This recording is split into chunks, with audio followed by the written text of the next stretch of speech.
Graça e paz, amados, bem-vindo ao nosso encontro semanal, a última lição do último trimestre de 2019. O título da lição é a velhice de Davi. O texto bíblico está no segundo livro de Samuel, capítulo de número 23, versículo 5, que diz: ainda que a minha casa não seja tal para com Deus, contudo, estabeleceu comigo um concerto eterno, que em tudo será ordenado e guardado, pois toda a minha salvação e todo o meu prazer estão nele, apesar de que ainda não o faz brotar palavra do Senhor. Temos 3 objetivos hoje, irmãos. Primeiro, é apresentar uma visão geral da velhice. Segundo, é pontuar os problemas na velhice. E terceiro, é enfatizar as palavras de Davi em sua velhice. Pois bem, queridos, nada há de pejorativo na palavra velhice. Ela não fala apenas de idade avançada, mas também de maturidade, de experiência. Por isso o hebraico, a palavra seibar, a define como cabelos grisalhos, cabeça encandecida. Nas escrituras sagradas, a velhice é vista como fonte de bênção, que diz o Salmo 92, versículo 14. Na velhice darão ainda frutos, serão cheios de seiva e de verdor. Velhice é fase de maturidade e transformações psicológicas e físicas que acompanham o processo da vida humana. A velhice, também chamada de terceira idade, ainda é vista, com bastante preconceito por muitos, pela sociedade, como se fosse uma época somente de desalento, inatividade, frustração. Infelizmente, irmãos, muitas pessoas nessa faixa etária sofrem abusos e desrespeito. Outras, de maneira equivocada, assumem que já nada podem oferecer. Está repreendido, irmãos.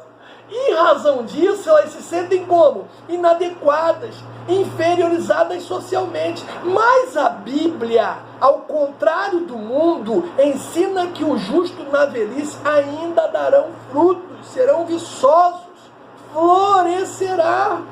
A terceira idade, irmãos, ou a velhice, como queira chamar, é tempo primeiro de maturidade.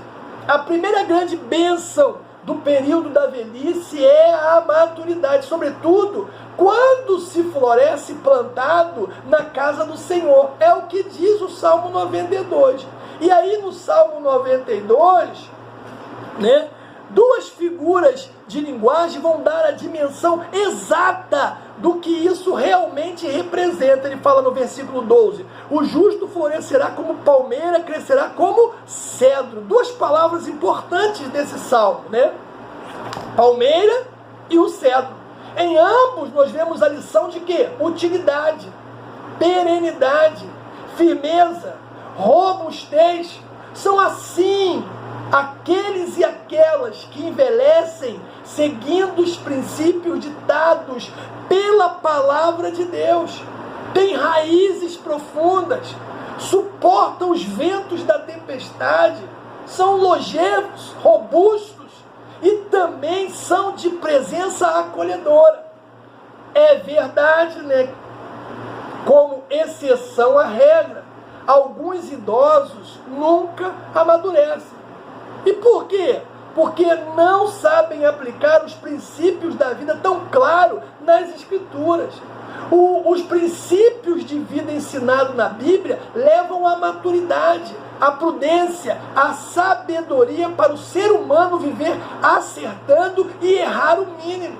Como diz a Bíblia, A maturidade com o seu modo de ser e de agir não cabe na infância, mas na vida daqueles que são experimentados nos embates da vida material e espiritual. Paulo fala sobre isso, escrevendo lá a primeira carta aos Coríntios, capítulo 13. O escritor aos Hebreus também fala sobre isso, lá no capítulo 5. Velhice ou terceira idade também é tempo de colheita. A terceira idade é também, irmãos, um tempo, de colher. Esse fato é decorrente da semeadura do passado. Implica o quê? Que a semente plantada, ela cumpra pelo menos 3 fases distintas: brotar, crescer e frutificar. Esta última só ocorre quando a planta chega à fase adulta. A terceira idade é a época em que os frutos são colhidos como resultado daquilo que se plantou na infância, na juventude e nos primeiros ciclos da vida. E quem fala isso é o sábio lá em Eclesiastes, capítulo 12, versículo 1. E aqui nós temos 2 importantes lições. Primeiro, saber plantar, isto é, fazer boas escolhas sobre a direção de Deus nos verdes anos da juventude. Isso é condição essencial para que se faça uma boa colheita no período da terceira idade. Segundo, aquilo que colhemos na terceira idade, inclusive certas doenças, é sim o resultado direto das escolhas que fizemos no tempo da semeadura, porque aquilo que o homem plantar, isso ele vai colher. A Bíblia, irmãos, é o livro de Deus que nos ensina em santidade a viver melhor, dizendo, em santidade, e também a viver melhor diante dos homens, em justiça e retidão. Terceira idade ou velhice é tempo de compartilhar. Oh, glória! Pegou a visão? Velhice ou terceira idade é tempo de compartilhar. Sabe por quê? Porque não é bom reter somente para nós, em nossos celeiros, aquilo que Deus amorosamente nos concedeu durante a nossa vida. A menção aos frutos no Pentateuco sempre traz implícita esta ideia. Olha Deuteronômio 26 aí do 11, 26 do 1 ao 11. Olha Deuteronômio 16, versículo 11. O que Deus pôs em nossas mãos como fruto da nossa colheita é para também abençoar aqueles que nos cercam e, sobretudo, contribuir com a expansão do reino de Deus aqui na terra. Alguém que chegou à terceira idade, após uma boa semeadura, ainda tem muito a contribuir nos átrios da casa de Deus e compartilhar com aqueles que o cercam. A verdade, irmãos, é a seguinte: a velhice, ela pode ser boa ou ruim. Isso dependerá da forma como vivemos cada fase da nossa vida. Por isso que o conselho é: tema Deus e seja sábio. Os últimos anos da vida de Davi foram conturbados. É só você abrir aí primeiro o livro dos Reis, capítulo de número 1, ou então ler o livro dos Reis todos, primeiro livro dos Reis todos, você vai ver que Davi teve uma vida muito conturbada, mas com o decorrer do tempo, devido à sua peregrinação e comunhão com Deus, ele finda a sua missão com uma grandiosa ação de graça ao Senhor, aquele Senhor que o chamara desde a meninice. Então, o primeiro ponto da nossa lição hoje fala sobre uma visão geral sobre a velhice. Nós temos as concepções antigas e nós temos as concepções modernas. Há 2.500 anos, um filósofo egípcio chamado Ptah-hotep descreveu a velhice como o maior infortúnio, escute isso, que pode atingir o ser humano. O poeta inglês, William Shakespeare, não via a velhice com bons olhos. Antes,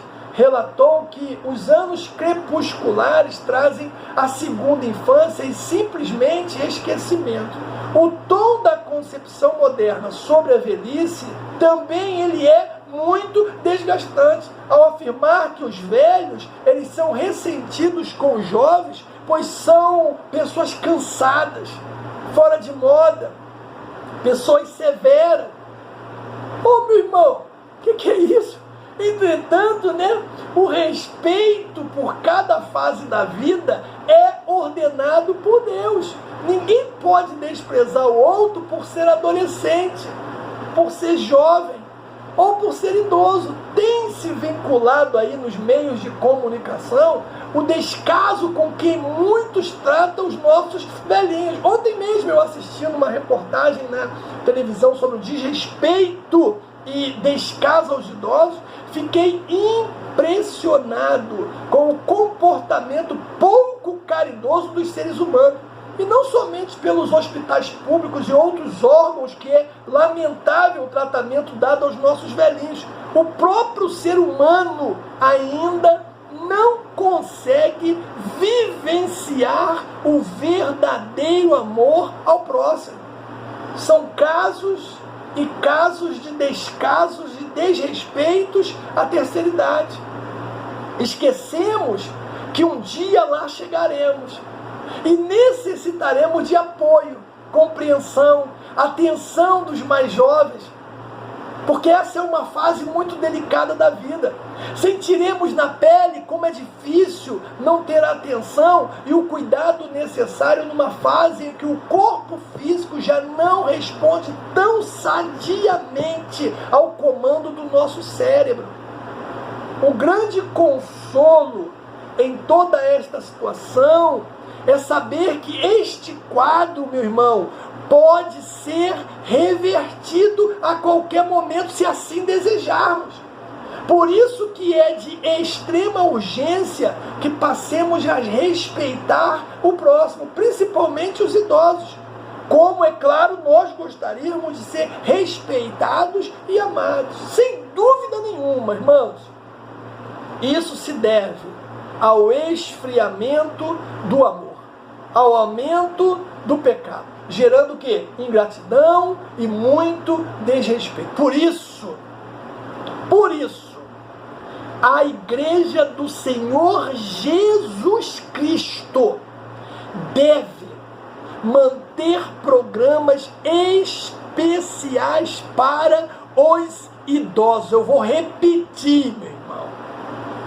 Por isso, a igreja deve, é um dever, manter programas especiais para os idosos. Você vê que tem festa para adolescente, congresso de adolescente,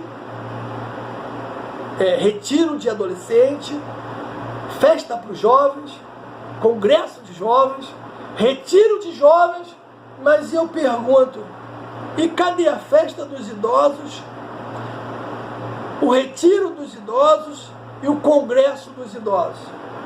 Cadê? Aonde está? E aí dentro ainda desse primeiro tópico da lição, nós temos a concepção bíblica, porque a Bíblia descreve a velhice como algo natural e dadivoso. O homem que mais viveu na terra foi quem, irmãos? Matusalém, chegou a 969 anos, segundo relata Gênesis 5. Mas há muitos outros que chegaram à velhice com menos idade e com muitos problemas. Foi Isaac. A Bíblia diz que ele não enxergava mais, Gênesis 27. Barzilai, que afirmou que devido à idade já não se interessava mais por finas iguarias, segundo livro de Samuel, capítulo 19. A Bíblia relata também 2 homens de idade avançada, irmãos, que não foram atingidos pelo sintoma do problema na velhice.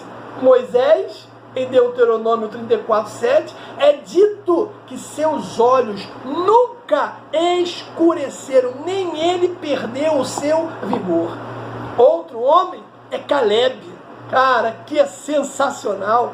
Com a idade de 84 anos, ele falou a Josué que Deus lhe tinha conservado até ali, e ele ainda viria a conquistar as terras que lhe foram destinadas. O cara com 84 anos ainda estava brigando, irmão, estava querendo tomar posse das bênçãos que Deus tinha prometido a ele. Isso é sensacional, sabe? Isso é um exemplo para todos aqueles que já estão vivendo a terceira idade, já são idosos na casa do Senhor. Há muito ainda para se fazer. A velhice, com certeza absoluta, virá para todos os mortais. Mas o importante é ter Deus na vida, pois dessa forma poderá ser encarada com naturalidade, longe de qualquer dificuldade. Segundo tópico da nossa lição, ele fala sobre os problemas na velhice de Davi, né, irmãos? E aí nós vamos ver, primeiro livro dos Reis, capítulo de número 1, do 1 ao 4, descreve alguns problemas que atingiram Davi na velhice.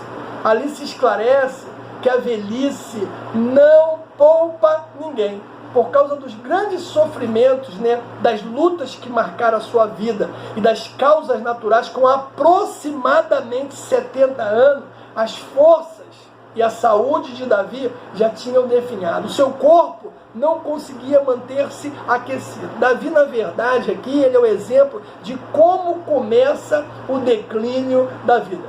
Conforme expõe também, né, de maneira muito sábia, o sábio Salomão, em Eclesiastes 12, do 1 ao 7, né? Diz assim, do 1 ao 7, 12 diz: lembra-te do teu Criador nos dias da tua mocidade, antes que venham os dias maus e cheguem os anos dos quais venha dizer, não tenho nele contentamento. Antes que se escureça o sol e a luz, e a lua e as estrelas tornem a vir as nuvens depois da chuva. No dia em que temerem os guardas da casa, e se curvarem os homens fortes, cessarem os moedores, por já serem poucos e se escurecerem os que olham pela janela, as duas portas da rua se fecharem por causa do baixo ruído da moedura, e se levantar a voz das aves, e todas as vozes do canto se baixarem. Oh, irmãos, temos que aproveitar, né? Temos não, né?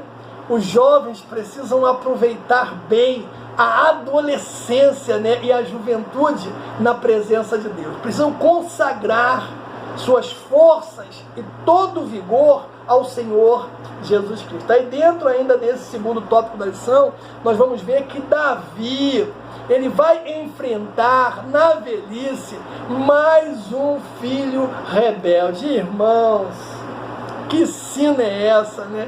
Em 1 Reis, capítulo 1:15, novamente o texto reforça a velhice de Davi. Estando ele doente e sem forças, diz o texto, Adonias aproveita-se desse instante para declarar-se rei. Ele tem quase os mesmos traços de Absalão. É formoso de aparência, né? Exalta a si mesmo dizendo que iria reinar, apresenta-se ao público com características da realeza, carros, cavaleiros e pessoas que corriam diante dele, ao contrário, é claro, de Absalão, que sofria a oposição do pai. Adonias sabia que não haveria qualquer entrave para o seu plano, pois fora criado sem qualquer disciplina. Irmãos, o texto bíblico diz, primeiro livro dos Reis, capítulo 1, versículo 6, que nunca o pai o tinha contrariado. Aqui está um problema seríssimo para os pais modernos que não gostam de contrariar os seus filhos. Cuidado, porque você pode estar, né, criando um monstro para a sociedade amanhã. Então tenha muito cuidado. Adonias, ele representa aqueles que querem ser líderes segundo a sua própria vontade, que exaltam a si mesmo, desprezando a vontade de Deus. E essa postura, irmãos, vai lhe custar a própria vida. Por isso que na lição passada eu disse que aqueles que têm cargo ali junto com os líderes precisam ter muito cuidado, muito, pisando em ovos, orando sempre, jejuando, se consagrando para que o diabo não venha comunicar em seus ouvidos que ele tem a capacidade de ser melhor do que aquele que está liderando, que está em primeiro. Tem que ter cuidado, porque da mesma forma que aconteceu com Absalão, também acontece com Adonias. Olha aí, o desejo dele custa a sua própria vida. Aí dentro ainda do segundo tópico, nós temos a constituição de Salomão como rei.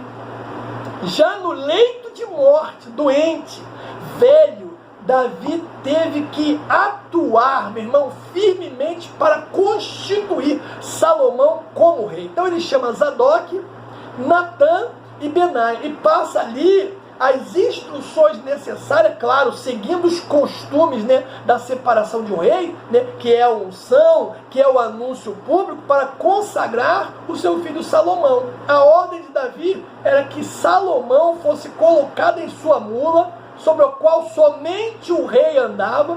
Ele foi escoltado até Gion, em direção ao vale de Cedron. A unção foi feita por Zadok, com o óleo do tabernáculo, perante todo o povo. A cerimônia feita para a coroação de Salomão receberia a ratificação divina. Somente a partir disso é que Salomão poderia assumir o trono. E aí nós temos o outro tópico da nossa lição: as palavras de Davi a Salomão e a sua morte. Davi, ele já tem consciência de que ele vai morrer. E assim que se constata, né, e é justamente isso que se constata no primeiro livro dos Reis, capítulo 2. Nessa hora, brota dos seus lábios, irmãos, isso aqui é muito legal, profundas palavras com as quais ele aconselha seu filho. Ele diz para Salomão duas coisas que são, assim, importantíssimas na vida de qualquer cristão, de qualquer obreiro, de qualquer pastor, líder de congregação. Ele diz para Salomão andar em santidade. Segundo, é conduzir o rebanho de Israel naquela santidade. O rei tinha, irmãos, consciência plena de que uma vida de santidade só era possível pela obediência completa à palavra de Deus, conforme Moisés revelara. Tanto Salomão quanto o povo tinham responsabilidade de andar nos caminhos do Senhor por causa das verdades divinas transmitidas, o que significava atentar para o quê? Os estatutos do Senhor, é o que diz Êxodo capítulo 30. Olha, a ordem era essa: uma forma do povo ser conduzido de êxito a êxito, de vitória a vitória, era estar em santidade. Isso adivinha dos estatutos do Senhor, da observância à palavra do Senhor. Segundo, guardar os mandamentos divinos, Êxodo 20. Terceiro, atentar para os decretos e juízos do Senhor. E aí nós temos o outro tópico da nossa lição, que fala sobre a palavra final de Davi em sua velhice. E aí nós vamos ver o reconhecimento da ação do Deus de Jacó, porque as palavras finais de Davi em 2 Samuel capítulo 23, do 1 ao 7, são de louvor a Deus. Primeiramente, ele expressa a sua gratidão a Deus por ter lhe favorecido em tudo. Menciona que foi levantado em altura pelo Deus de Jacó. Disse o Deus de Israel: a rocha de Israel a mim falou. Haverá um justo que domine sobre os homens, que domine no temor de Deus. É o versículo de número 3. Ou seja, Davi tinha consciência de que todas as suas conquistas não eram humanas, de que ele mesmo não era divino, como ensinavam os reis de outras nações ao próprio respeito. Mas seu crescimento veio do Senhor, do Deus Todo-Poderoso, do Deus de Israel. Reconhecer, irmãos, a nossa fragilidade é o caminho para Deus nos usar sem nunca pensarmos ser alguma coisa. É o que diz o Salmo 82, versículo 7. No Novo Testamento, o apóstolo Paulo era muito usado por Deus, mas tinha consciência da sua humanidade. Olha aí, Atos capítulo 14, versículo 15. Aí dentro desse outro ponto da nossa lição, tem Davi inspirado. Davi esclarece que as palavras que pronunciara têm fonte em Deus. Ele deixa claro nos versículos 3 e 4, né, de 2 Samuel 23, que brevemente o governador de Israel chegará. Ele irá atuar com justiça, andará no temor do Senhor e trará grandes bênçãos ao povo. O rei diz assim porque tinha consciência de que ele havia falhado. Mesmo diante das suas falhas, Davi sabia que Deus tinha estabelecido com ele um concerto, de modo que esse justo rei irá sair da sua própria casa. É o que disse Isaías 55:3, Jeremias 33, 15 e 16, Atos capítulo 13, versículo 34. Referindo-se ele quem profeticamente a chegada do Messias, a Jesus Cristo. Primeiro livro dos Reis, capítulo 2, o autor sagrado ele registra a morte de Davi, o grande rei de Israel.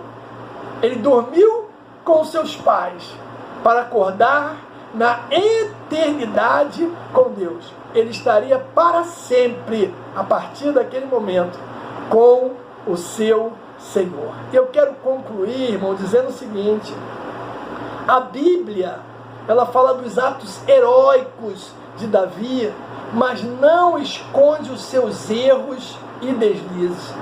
O pastorzinho de Belém, como segundo homem, segundo o coração de Deus, soube como retornar ao que o ungira como rei de Israel. Ele errou, pecou, mas ele voltou. Ele voltou, se reconciliou com o Senhor. E os salmos, eles estão aqui para relatar a profunda e íntima comunhão que ele mantinha com o seu Senhor. E dessa forma, o amado rei finda a sua vida, enaltecendo o Deus de Jacó. Que Deus nos abençoe, irmãos, no nome de Jesus.